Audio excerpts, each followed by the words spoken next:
मंत्री गिरीश महाजन आज नाशिकच्या दौऱ्यावरती आहेत। सिंहस्थ कुंभमेळ्याचा गिरीश महाजन आढावा घेणार आहेत। पालकमंत्रीपदाची अधिकृत घोषणा होण्याच्या आधीच महाजनांकडून कामांचा आढावा घेतला जातोय।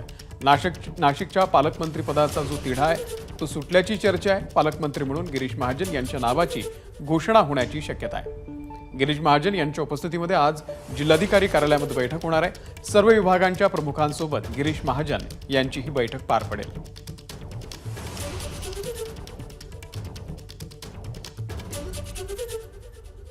आज तेवढे कुंभमेळ्याच्या संदर्भामध्ये मुद्दाम सर्व भागांची पाहणी करण्यासाठी विशेष करून रामकुंड असेल, इथला परिसर असेल, रिंग रोड असेल आणि त्याचबरोबर त्र्यंबकेश्वर या ठिकाणी मी जाणार आहे आणि सर्व भागाची पाहणी करून सर्व अधिकाऱ्यांसोबत घेऊन, कारण आता वेळ आपल्याकडे कमी आहे,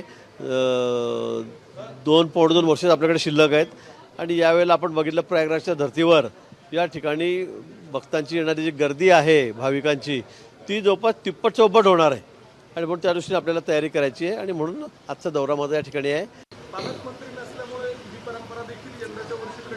असं काही अशी परंपरा नाही, तरी आम्ही सगळ्या साधू महंतांशी मी प्रमुख सगळ्यांशी बोललेलो आहे कुंभमेळा मंत्री म्हणून, आणि प्रत्येकाला इंडिव्हिज्युअल त्यांच्या आश्रमावर जाऊन आम्हाला आमंत्रण द्यावं लागतं। त्या पद्धतीने आम्ही सर्व जाऊन आमंत्रण देणार आहोत आणि असं कुठेही चूक झाली यामध्ये असं झालेलं नाही। माझा संपर्क सर्व जे प्रमुख महाराज आखाडे आहेत त्यांच्याशी सुरू असतो। एबीपी माझा, उघडा डोळे बघा नीट।